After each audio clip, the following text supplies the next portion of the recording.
Hi friends, എല്ലാവർക്കും നമ്മുടെ പുതിയ വീഡിയോയിലേക്ക് സ്വാഗതം.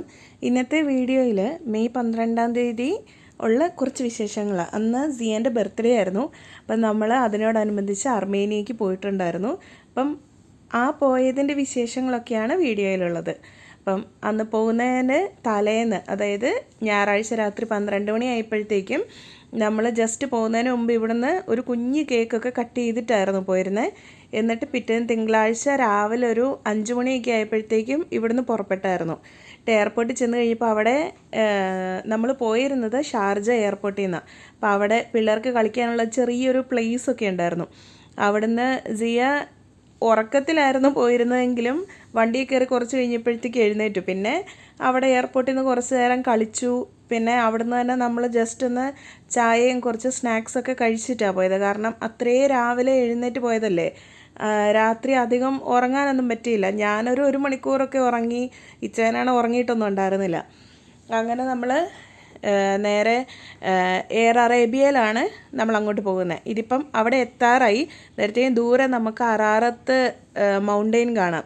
അതാണ് ശരിക്കും നമ്മളുടെ അർമേനിയയുടെ മെയിൻ എന്ന് വേണമെങ്കിൽ പറയാം. പക്ഷേ നിലവിൽ അറാറത്തുള്ളത് അർമേനിയയിലല്ല, അത് ടർക്കിയിലേക്ക് അവർ പിടിച്ചെടുത്തിട്ടുണ്ട്.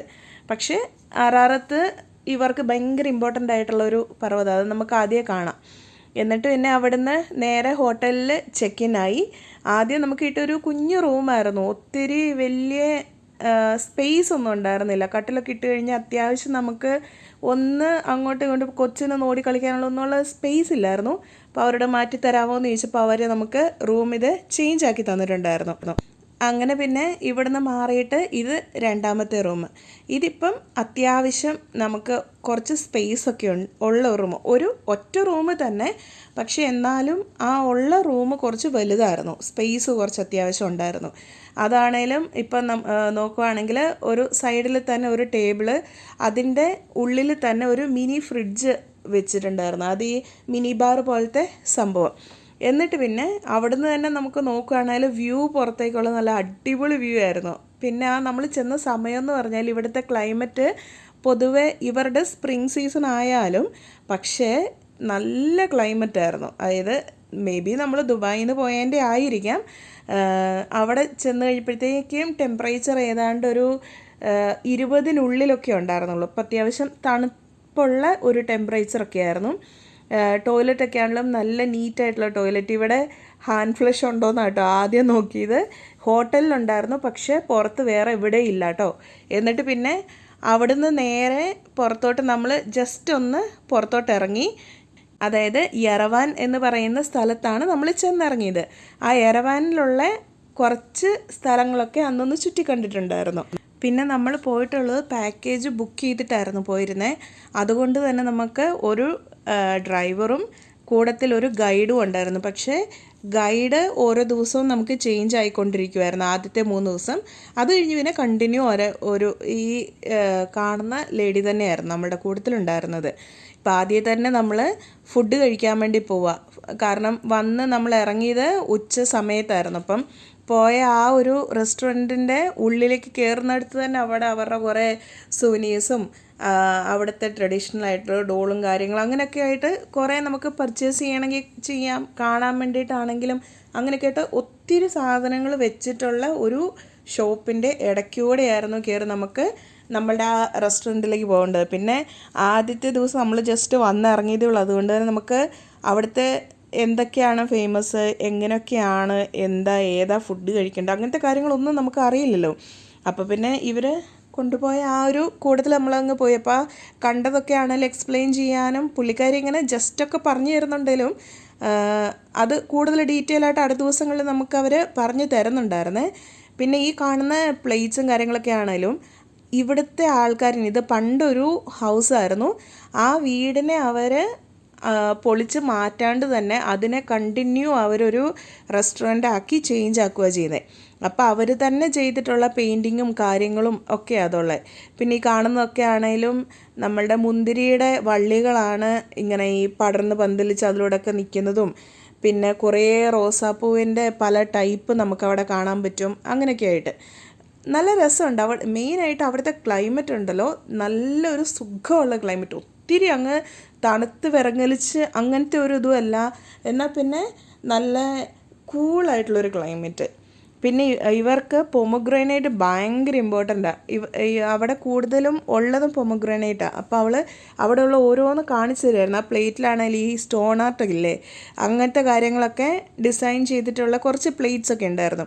അപ്പോൾ അതൊക്കെ എന്താണെന്നും എങ്ങനെയാണെന്നൊക്കെ എക്സ്പ്ലെയിൻ ആക്കി തരുമായിരുന്നു. പിന്നെ ആ റെസ്റ്റോറൻറ്റിൻ്റെ ഉണ്ടല്ലോ പരിസരത്തൊക്കെ ആണെങ്കിലും നമുക്ക് ഫോട്ടോസ് എടുക്കാൻ പറ്റിയ രീതിയിലുള്ള ഒത്തിരി അറേഞ്ച്മെൻറ്റ് അവർ ചെയ്തു വെച്ചിട്ടുണ്ട്. അതായത് മാക്സിമം ടൂറിസ്റ്റിനെ ആകർഷിക്കുക, എന്നിട്ട് ആ രീതിയിലൂടെ അവർക്ക് ഫുഡും എല്ലാം പ്രൊവൈഡ് ചെയ്ത് അങ്ങനെ ഉള്ളൊരു സെറ്റപ്പ്. നല്ല അടിപൊളി സ്ഥലമായിരുന്നു കേട്ടോ. ആദ്യം തന്നെ വന്ന് കയറിയ റെസ്റ്റോറൻറ്റ് ഏതൊക്കെയാലും ഇഷ്ടപ്പെട്ടു. പിന്നെ നമ്മളവിടെ ഫുഡൊക്കെ ഓർഡർ ആക്കിയിട്ടുണ്ടായിരുന്നു. പിന്നെ നമുക്ക് ചെന്നപാടെ അറിയത്തുമില്ലായിരുന്നു എന്ത് ഫുഡ് ഓർഡർ ആക്കണമെന്ന്. പിന്നെ നമ്മൾ കണ്ട കുറച്ച് സംഭവങ്ങൾ ഓർഡർ ആക്കുകയാണ് ചെയ്തത്. ഇതിപ്പോൾ ഒരു സ്പെഗറ്റി, ഇതാണ് അവരുടെ മെയിൻ. ഡോൾമ എന്ന് പറയും. നമ്മളുടെ മുന്തിരിയുടെ ഇലക്കകത്ത് മീറ്റ് വെച്ച് പൊതിഞ്ഞിട്ടുള്ള ഒരു ഫുഡ്. പിന്നെ ഇത് പോർക്കിൻ്റെ മീറ്റാണ്, അതിൻ്റെ അകത്ത് സ്പെഗറ്റി വെച്ച് അങ്ങനെ ചെയ്തിരിക്കുന്ന ഒരു സംഭവം. പിന്നെ പോകുന്ന വഴിക്ക് ഇതുപോലെ കുറേ ബിൽഡിംഗ് ഉണ്ട്. ഇതെല്ലാം പഴയ ബിൽഡിങ്ങുകളാണ്. പണ്ട് ഇവരുടെ ഇൻഡിപെൻഡൻസിലേക്ക് വന്നപ്പോഴത്തേക്കും അവർ യൂസ് ചെയ്തിരുന്ന ഒഫീഷ്യൽ ബിൽഡിങ്ങുകളായിരുന്നു. പക്ഷേ അതൊന്നും ഇന്ന് അവർ യൂസ് ചെയ്യുന്നില്ല. ഇന്ന് അതൊക്കെ ഓരോ ഷോപ്സായിട്ടും റെസ്റ്റോറൻറ്റുകളായിട്ടും ഒക്കെ യൂസ് ചെയ്യുക. അപ്പം ഇങ്ങനത്തെ കുറേ അവർ മെയിൻറ്റെയിൻ ആക്കിയിട്ടുണ്ട്. അവിടെ ഒത്തിരി നമുക്കതുപോലെ കാണാൻ പറ്റും. പിന്നെ ഉണ്ടല്ലോ, ഈ കാണുന്നത് നമ്മളുടെ കുടിക്കാനുള്ള വെള്ളമാണ്. അതിങ്ങനെ വന്നുകൊണ്ടിട്ടുണ്ടാവും. ഇങ്ങനെ ബുൾബുലാക്കെന്നാണ് ഇവർ പറയുന്നത്. ഇത് നമ്മളുടെ അർമേനിയയിലെ സ്ട്രീറ്റിൽ ഓൾമോസ്റ്റ് എല്ലായിടത്തും കാണാൻ വേണ്ടിയിട്ട് പറ്റും. ഇത് ഇങ്ങനെ വെള്ളം വന്നുകൊണ്ടിരിക്കും. പിന്നെ അതിൻ്റെ താഴത്ത് ഈ കാണുന്ന ഈ ഈഗിളിൻ്റെ സൈനും കാര്യങ്ങളൊക്കെ, ഈഗിൾ എന്ന് പറഞ്ഞാൽ അവർക്ക് സ്ട്രെങ്ത്തിനെ അവർ സൂചിപ്പിക്കുന്നത്. അങ്ങനെ പല സൈനുകളും ഇതിൻ്റെ താഴെ ഇങ്ങനെ ഇവർ കാർവ് ചെയ്ത് വെച്ചിട്ടും ഉണ്ടാവും. പിന്നെ ഇതിൻ്റെ അകത്തുനിന്ന് വരുന്ന വെള്ളമാണല്ലോ നല്ല, അത് നമ്മൾ ടേസ്റ്റ് ചെയ്യും. നല്ല ശുദ്ധമായിട്ടുള്ള വെള്ളം എന്ന് വെച്ചാൽ നല്ല ഹാർഡ് വാട്ടറോ കാര്യങ്ങളോ ഒന്നുമല്ല, നല്ല വെള്ളമാണ്. അപ്പോൾ അതുകൊണ്ട് പോകുന്ന വഴിക്കല്ല ആൾക്കാർക്ക് ദാഹിക്കാതിരിക്കാൻ വേണ്ടിയിട്ട് ഇതുപോലത്തെ ഒത്തിരി സ്ഥലങ്ങൾ നമുക്ക് കാണാൻ പറ്റും. പിന്നെ ഈ ഒരു സ്ട്രീറ്റ് ഇവർക്ക് ഭയങ്കര ഫേമസ് ആയിട്ടുള്ള സ്ട്രീറ്റാണ്. എന്നാന്ന് വെച്ചാൽ ഇവിടെ പണ്ട്, അതായത് സോവിയറ്റ് യൂണിയൻ്റെ കാലത്ത് ഇവിടെ ഒരു ആഫ്രിക്കൻ ഫാമിലി ഉണ്ടായിരുന്നു. ആ ഒരു ആഫ്രിക്കൻ ഫാമിലി എന്ന് പറയുന്നത് സോവിയറ്റ് യൂണിയൻ്റെ കാലത്ത് ഇവർക്ക് കുടിക്കാൻ വെള്ളം അങ്ങനത്തെ കാര്യങ്ങളൊക്കെ ഒന്നും ഉണ്ടായിരുന്നില്ല. അപ്പം ആ ഒരു ഫാമിലിയാണ് ആ നാട്ടിലേക്ക് വെള്ളം ഒത്തിരി അവർ ഫ്രീ ആയിട്ട് അവിടുത്തെ ആൾക്കാർക്ക് കൊടുത്തുകൊണ്ടുണ്ടായിരുന്നു. അപ്പം അതുകൊണ്ട് തന്നെ അവിടുത്തെ ആൾക്കാരെ ഇവർക്ക് ഭയങ്കര ഇഷ്ടമായിരുന്നു. പക്ഷേ കുറേ ഈ സോവിയറ്റ് യൂണിയൻ്റെ ഈ കാലത്തോടനുബന്ധിച്ച് അവരുടെ വീടൊക്കെ ഇപ്പോഴും അവിടെ ഉണ്ട്. പക്ഷേ ആ കാലത്തോടനുബന്ധിച്ച് അവരെവിടെ പോയെന്നോ എങ്ങനെ പോയെന്നോ ഒന്നും അറിയില്ല, മിസ്സായി ആ ആൾക്കാർ. ഇപ്പോഴും ഇവർക്ക് അറിയില്ല. പിന്നെ ഇതുപോലെ ഈ പോകുന്ന വഴിക്ക് നമുക്ക് ഐസ്ക്രീമിൻ്റെ ഷോപ്സ് കണ്ടു. അത് കണ്ടപ്പോഴത്തേക്ക് സീക്ക് ഐസ്ക്രീം ആണെന്നും പറഞ്ഞിട്ട് പിന്നെ അവിടെ നിന്ന് നമ്മൾ ഐസ്ക്രീം വാങ്ങിക്കൊടുത്ത് അത് കഴിച്ചുകൊണ്ടായിരുന്നു പിന്നെ അവിടെ നിന്ന് അങ്ങോട്ട് കണ്ടിന്യൂ യാത്ര ചെയ്തിരുന്നത്. പിന്നെ അവിടെ നിന്ന് അങ്ങോട്ട് കണ്ടിന്യൂ പോകുമ്പം ഇങ്ങനെ ഒരു പ്ലേസ് ഉണ്ട്. ഇതാണ് അവരുടെ റിപ്പബ്ലിക് സ്ക്വയർ, അല്ലെങ്കിൽ ടൗൺ സ്ക്വയർ എന്നൊക്കെ പറയാം. ഇതിൻ്റെ ആ ഒരു പ്ലേസ് ഫുള്ള് നമ്മളുടെ വാട്ടർ ഫൗണ്ടനും കാര്യങ്ങളൊക്കെ ആയിട്ട്, അവിടെ രാത്രി ആകുമ്പോഴത്തേക്കും മ്യൂസിക്കൽ ഫൗണ്ടനും കാര്യങ്ങളൊക്കെ ഉണ്ട്. പിന്നെ ഇതിനെ ചുറ്റിപ്പറ്റി കുറേ ബിൽഡിങ്ങുകളുണ്ട്. ഇതിപ്പോൾ കാണുന്ന അവരുടെ ഒഫീഷ്യൽ ഗവൺമെൻറ് ബിൽഡിങ്ങുകളാണ്. അതുപോലെ ഇവിടെ മാരിയറ്റ് ഹോട്ടലിൻ്റെ ഒരു ബിൽഡിംഗ് ഉണ്ട്. പിന്നെ ഇവരുടെ നാഷണൽ മ്യൂസിയം, ഗ്യാലറി, അങ്ങനത്തെ കാര്യങ്ങളെല്ലാം ഉണ്ട്. അപ്പം ഇതിൻ്റെ അകത്ത് ഈ ബിൽഡിങ്ങുകളെല്ലാം നോക്കുമ്പോഴത്തേക്കും കണ്ടോ ഒരുമാതിരി ഒരു യെല്ലോ അതുപോലെ പിങ്ക് കളർ സ്റ്റോൺസ് എല്ലാം യൂസ് ചെയ്തിരിക്കുന്നത്. ഇത് ശരിക്കും എടുത്തിരിക്കുന്ന, അതുപോലെ ഇവിടെ നമുക്ക് നേരത്തെ കണ്ട ആ ഒരു ബ്ലാക്ക് ബിൽഡിങ്ങും ഇപ്പോൾ ഈ ബിൽഡിംഗ് കണ്ടോ, ഇതിൻ്റേതും ഒക്കെ യൂസ് ചെയ്തിരിക്കുന്ന സ്റ്റോൺസ് എന്ന് പറയുന്നത് വോൾക്കൈനോന്ന് പുറപ്പെട്ട് വന്ന് അതിൻ്റെ അകത്തുനിന്ന് കളക്ട് ചെയ്ത മെറ്റീരിയൽ വെച്ചിട്ട് യൂസ് ചെയ്തിരിക്കുന്ന സ്റ്റോൺസാണ്. അതുകൊണ്ട് തന്നെ അത് നല്ല സ്ട്രോങ് ആയിരിക്കും. പിന്നെ ഈ കാണുന്നത് എന്താണെന്ന് വെച്ചാൽ കിങ് ആർഗിസ്ട്രി എന്ന് പറയുന്ന ഒരു രാജാവ് ഏതാണ്ട് BC 782 റോമിനെക്കാട്ടിലും പഴയ ഒരു സിറ്റി കണ്ടുപിടിച്ചു. ആ ഒരു സിറ്റിയുടെ പേരാണ് യെരബുനി എന്നും പറഞ്ഞുകൊണ്ട് അന്ന് അയാൾ ഒരു കല്ലിൽ കൊത്തി വെച്ചിരുന്ന അതിൻ്റെ ഒരു കോപ്പിയാണിത്. ഇതിൻ്റെ ഒറിജിനൽ ഈ മ്യൂസിയത്തിൻ്റെ ഉള്ളിലുണ്ട്. അതായത് ഈ സിറ്റി അത്രയും പഴയതാണ്. പിന്നെ ഈ കാണുന്ന സ്റ്റോണും ഇതും എല്ലാത്തിൻ്റെയും കോപ്പിയാണ് ആ മ്യൂസിയത്തിനും പുറത്ത് വെച്ചിരിക്കുന്നത്. ഉള്ളിൽ ഇതിൻ്റെ എല്ലാം ഒറിജിനലുണ്ട്. ഇത് ശരിക്കും ഇവിടെയുള്ള കുറേ ക്രോസ് സ്റ്റോൺസ് ഉണ്ട്. ക്രോസ് സ്റ്റോൺസ് എന്ന് പറഞ്ഞാൽ ഇവരുടെ ഭാഷയിൽ കാഷ്കാൾ എന്നാണ് പറയുന്നത്. ഇത് ശരിക്കും ഒരു ക്രോസ്, അതിൻ്റെ എൻഡിൽ നോക്കുകയാണെങ്കിൽ നമ്മളിങ്ങനെ ബ്ലൂം ചെയ്ത് പൂത്ത പോലെ നിൽക്കൂലേ, ഇങ്ങനെയുള്ള കുറേ സ്റ്റോൺസ്. അത് നമുക്ക് ഇതിപ്പോൾ അതിൻ്റെ എല്ലാം കോപ്പിയാണ് കേട്ടോ. ഇതിൻ്റെ എല്ലാം ഒറിജിനൽ അടുത്ത ദിവസം പല മൊണാസ്ട്രീസിലും പോകുമ്പോൾ നമുക്ക് അവിടെയൊക്കെ കാണാൻ പറ്റും. പിന്നെ അർമേനിയനെക്കുറിച്ച് പറയുവാണെങ്കിൽ ക്രിസ്ത്യാനിറ്റി അക്സെപ്റ്റ് ചെയ്തിട്ടുള്ള ഫസ്റ്റ് കൺട്രിയാണ് അർമേനിയ. അതായത് ഇവർ ഒരുപാട് കാലങ്ങൾക്ക് മുന്നേ തന്നെ ക്രിസ്ത്യൻസ് ആയിട്ട് അറിയപ്പെട്ടിരുന്ന ആൾക്കാരാണ്. പിന്നെ അതുപോലെ മ്യൂസിയത്തിനുള്ളിലുള്ള പല കാര്യങ്ങളും നമുക്ക് ഈ മ്യൂസിയത്തിൻ്റെ പുറത്ത് വെച്ചിരിക്കുന്നതായിട്ട് കാണാം. പിന്നെ വേറൊരു കാര്യം, നേരത്തെ ഞാൻ പറഞ്ഞില്ല ഇവരുടെ ഈ സ്റ്റോൺസ് എല്ലാം വോൾക്കനോന്ന് അവർ ആ ഒരു സംഭവം കൊണ്ട് ഉണ്ടാക്കിയതാണ്. അപ്പം അതുകൊണ്ട് തന്നെ ഇത് കൂടുതലും പിങ്ക് കളറിലാണ് ഉള്ളത്. അതുകൊണ്ട് തന്നെ ഇതിനെ പിങ്ക് സിറ്റി എന്നുകൂടെ അറിയപ്പെടുന്നുണ്ട് കേട്ടോ. പിന്നെ നമ്മുടെ കൂടെ ഗൈഡിനെ അയച്ചിരിക്കുന്ന കാരണം ഇവിടുത്തെ ആൾക്കാർക്ക് എല്ലാവർക്കും ഇംഗ്ലീഷ് അത്ര അറിയില്ല. അതുകൊണ്ടാണ് ഇംഗ്ലീഷ് സ്പീക്കിംഗ് ആയിട്ടുള്ള ഒരാളെ നമുക്ക് കൂടുതൽ അയച്ചിരിക്കുന്നത്.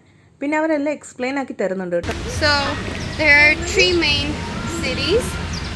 As you see, Babylon as the biggest city. And nearby here is Armenia, and in the original one also, like here is the Babylon, and here is the Armenia. So they are preserving the stone in the British Museum, and this is one of the proofs that Armenia is one of the earliest how to say motherlands. Like this is one of the main reasons. പിന്നെ അവിടുന്ന് കുറച്ചുകൂടെ മുന്നോട്ട് പോയി കഴിഞ്ഞാൽ ഇവിടെ ഈ ഏരിയയിലായിട്ടാണ് ഇവരുടെ metro ഉള്ളത്. അർമേനിയ ശരിക്കും ഒരു ചെറിയ കൺട്രിയാണ്, ഒത്തിരി പോപ്പുലേഷൻ കുറവുള്ള ഒരു കൺട്രിയാണ്. പക്ഷേ ഇത്രയും ചെറിയ കൺട്രിയിൽ മെട്രോയുടെ ആവശ്യമില്ല. പക്ഷേ അർമേനിയൻസ് മെട്രോ വേണം. അപ്പം അതിന് വേണ്ടിയിട്ട് അവർ ചെയ്തതെന്നു വെച്ചാൽ സോവിയറ്റ് യൂണിയൻ്റെ ആൾക്കാർ വന്ന് ഇതിനെ ചെക്ക് ചെയ്തപ്പം, അതായത് മെട്രോ വേണോ വേണ്ടയോ എന്നുള്ളത് ചെക്ക് ചെയ്തപ്പോൾ ഇവർ ചെയ്തത്, ഇവർ പോകുന്ന സ്ഥലത്തെല്ലാം ഇവർ ഫേക്കായിട്ട് ക്രൗഡഡ് ആയിട്ട് കാണിച്ചു. അപ്പോൾ അങ്ങനെ കാണിക്കുമ്പോഴത്തേക്കും ഒക്കെ അവിടെ അണ്ടർഗ്രൗണ്ട് മെട്രോയുടെ ആവശ്യമുണ്ട് എന്നുള്ള വരുത്തി തീർത്ത് ഇവരങ്ങനെ ഒരു മെട്രോ സ്ഥാപിച്ചെടുക്കുക ചെയ്തതെന്നാണ് പറഞ്ഞത്. പിന്നെ ഇതുപോലെ കുറേ സ്റ്റാച്യൂസ് കാണാൻ പറ്റും. ഇതിപ്പോൾ അവരുടെ ഒരു ഫസ്റ്റ് ഫൗണ്ടർ, അതായത് റിപ്പബ്ലിക് ഓഫ് അർമേനിയയുടെ ഫസ്റ്റ് ഫൗണ്ടറായിട്ടുള്ള ഒരു മനുഷ്യൻ്റെ പിക്ചർ. പിന്നെ അവിടെ കണ്ട വേറൊരു സ്റ്റാച്ചു ആണ് ഇത് ശരിക്കും ഒത്തിരി റിച്ചായിട്ടുള്ള ഒരു മനുഷ്യനായിരുന്നു. ഇയാൾ സോവിയറ്റ് യൂണിയൻ്റെ കാലത്ത് ഫാമിലിയും കാര്യങ്ങളെല്ലാം സോവിയറ്റ് യൂണിയൻ്റെ കാലത്ത് ഇയാൾക്ക് നഷ്ടപ്പെട്ടു. പിന്നെ ഉണ്ടായിരുന്നത് കുറച്ചൊരു ഫ്ലവർ ഗാർഡനും അങ്ങനത്തെയൊക്കെ ആയിരുന്നു. അങ്ങനെ ഇയാൾ എന്നാന്ന് ചോദിച്ചാൽ പൂക്കൾ കൊണ്ടുവന്ന് ആ സ്ട്രീറ്റിലിരിക്കും, എന്നിട്ട് പോകുന്ന ആൾക്കാർക്ക് ഫ്ലവേഴ്സ് കൊടുക്കും, പ്രത്യേകിച്ച് പെൺകുട്ടികൾക്കൊക്കെ കൊടുക്കുമായിരുന്നു. അങ്ങനെ കൊടുത്ത് ഒത്തിരി കൈൻഡായിട്ടുള്ള ഒരു മനുഷ്യനായിരുന്നു. അപ്പം അങ്ങനെ അയാൾ അവസാനം തണുത്തുറഞ്ഞ് അവിടെ ആ മഞ്ഞത്ത് മരിക്കുക ചെയ്തതെന്നാണ് പറഞ്ഞത്. അപ്പം അയാളുടെ ഓർമ്മയ്ക്കായിട്ടാണ് ആ ഒരു സ്റ്റാച്ചു അവിടെ വെച്ചിരിക്കുന്നത്. ഇതിപ്പോൾ ഒപ്പേറ ഹൗസിലേക്ക് പോകുന്ന വഴിയാണ്. അവിടെ തന്നെ ഇങ്ങനെ ഈ വെള്ളം കുടിക്കുന്നത് വെച്ചിട്ടുണ്ടായിരുന്നു. അപ്പം ഞാനും കൊച്ചു അവിടുന്ന് വെള്ളം കുടിച്ചു നോക്കുമായിരുന്നു. നല്ല ശുദ്ധമായിട്ടുള്ള വെള്ളം കേട്ടോ അതിൻ്റെ അകത്തൂടെ വരുന്നത്. പിന്നെ അവിടുന്ന് നേരെ പോകുമ്പോഴത്തേക്കും ഒപ്പേറ ഹൗസ്, അതിൻ്റെ മുകളിൽ ഫ്ലാഗ് ഉണ്ടായിരുന്നു. അപ്പോൾ അവർ ആ ഫ്ലാഗിൻ്റെ ഡീറ്റെയിൽ നമുക്ക് പറഞ്ഞു തരായിരുന്നു. ഇവർ ഈ ഫ്ലാഗ് മേലെ റെഡ് കളറ്, നടുക്ക് ബ്ലൂ, താഴെ ഓറഞ്ച് കളറ്. ആ റെഡ് കളറ് സൂചിപ്പിക്കുന്നത് അവരുടെ ആ ഒരു ആൾക്കാർ ക്രിസ്ത്യാനിറ്റീനെ നിലനിർത്താൻ വേണ്ടിയിട്ട് അവർ എത്രത്തോളം അതിനെ സഹിച്ചു, അവർ ചെയ്ത ആ ഒരു ത്യാഗത്തിൻ്റെ ഇതൊക്കെ കാണിച്ചുകൊണ്ടാണ് അവിടെ ഏറ്റവും ടോപ്പിൽ തന്നെ റെഡ് കളർ കൊടുത്തിരിക്കുന്നത്. ബ്ലൂ കൊടുത്തിരിക്കുന്നത് അവിടുത്തെ അർമേനിയയുടെ പീസ്ഫുൾ ആയിട്ടുള്ള സ്കൈനെ സൂചിപ്പിക്കാൻ വേണ്ടിയിട്ട്, ആകാശത്തെ സൂചിപ്പിക്കാനാണ് ബ്ലൂ കൊടുത്തിരിക്കുന്നത്. താഴത്തേത് അവർ പലതും പറയുന്നുണ്ട്, അതായത് ആപ്രിക്കോട്ട്, അതുപോലെ വീറ്റ്, അങ്ങനെ ഇതിനെല്ലാം സൂചിപ്പിക്കാൻ വേണ്ടിയിട്ടാണ് ആ ഒരു ഓറഞ്ച് കളർ കൊടുത്തിരിക്കുന്നതെന്നാണ് പറഞ്ഞത്. പിന്നെ ഇതാണ് ഒപ്പേറ ഹൗസ്. അതിൻ്റെ അകത്തിപ്പോൾ ശരിക്കും തിയേറ്റേഴ്സും അങ്ങനെ ഓരോന്നാണ്, അതായത് മ്യൂസിക്കൽ തിയേറ്റേഴ്സ് ഉണ്ട്, അതുപോലെ പല ഡ്രാമാസ് നടക്കുന്നുണ്ട്, അങ്ങനെ ഓരോന്നായിട്ടുള്ള ഒരു സ്ഥലമാണ്. പിന്നെ അതിൻ്റെ കുറേ ഹിസ്റ്ററി കാര്യങ്ങളെല്ലാം അതിലൂടെ എഴുതി വെച്ചിട്ടും നമുക്ക് ഇഷ്ടമുണ്ടെന്നാണ് വായിച്ചു നോക്കാം. പിന്നെ പുള്ളിക്കാരി അതിനെക്കുറിച്ചൊക്കെ പറഞ്ഞിട്ടൊക്കെ ഉണ്ടായിരുന്നു. പിന്നെ ഞാനത് അത്ര വലിയ കാര്യമായിട്ടൊന്നും ഷൂട്ട് ചെയ്തിട്ടില്ല. പിന്നെ അത് കഴിഞ്ഞ് നമ്മൾ നേരെ തിരിച്ച് റൂമിലെത്തി. നമ്മളുടെ വിൻഡോ ഓപ്പൺ ആക്കി അവിടെ നിന്ന് നേരെ കാണുന്ന വ്യൂ ആയത്. ആ ദൂരെ ഈ കാണുന്നതാണ് അറാറത്ത് പർവ്വതം. ഇത് ശരിക്കും ഉണ്ടല്ലോ നമുക്ക് ഓൾമോസ്റ്റ് അർമേനിയയിൽ എവിടെ നിന്ന് നോക്കിയാലും നമുക്ക് ആ ഒരു മൗണ്ടെയിൻ കാണാൻ പറ്റും കേട്ടോ. പിന്നെ ഇവിടെ ശരിക്കും ബസ്സുകൾ, ഇലക്ട്രിക് ബസ്സുകൾ പോകുന്നുണ്ട്. ഇപ്പോൾ താഴെക്കൂടെ ഈ പോകുന്ന കണ്ടോ, ഇത് ശരിക്കും ആ ലൈനിൽ കണക്ട് ചെയ്തിട്ടാണ് ആ ബസ്സുകൾ പോകുന്നത്. പക്ഷേ ഇപ്പോൾ ഒഫീഷ്യലി അങ്ങനെ പോകുന്ന ബസ്സുകൾ ഒരു 3-4 വർഷമായിട്ട് അത് നിർത്തിയിട്ടുണ്ട്. ചുരുക്കം ചില ബസ്സുകൾ മാത്രം ഇതുപോലെ പോകുന്നുള്ളൂ. ബാക്കിയുള്ളത് ഇപ്പോൾ ആ ലൈനിലൂടെ ഒന്നുമില്ല. അത് സോവിയറ്റ് യൂണിയൻ്റെ കാലത്ത് അവർ ചെയ്തിരുന്നതാണ് ഇങ്ങനെയുള്ള ബസ്സുകൾ. പക്ഷെ ഇപ്പം അല്ലാതെ ആ ലൈനിൽ നിന്ന് ഡിസ്കണക്ട് ചെയ്തിട്ടും ബസ്സുകൾ പോകുന്നുണ്ട് കേട്ടോ. അപ്പോൾ ഇതൊക്കെയായിരുന്നു ഇന്നത്തെ നമ്മളുടെ വീഡിയോ. ഇതിൻ്റെ ബാലൻസ് അടുത്ത ദിവസങ്ങളിലായിട്ട് ഞാൻ ഇടാം കേട്ടോ. അപ്പോൾ എല്ലാവർക്കും വീഡിയോ ഇഷ്ടപ്പെട്ടെന്ന് വിചാരിക്കുന്നു. ഇഷ്ടപ്പെട്ടെങ്കിൽ ലൈക്ക് ചെയ്യണേ. താങ്ക്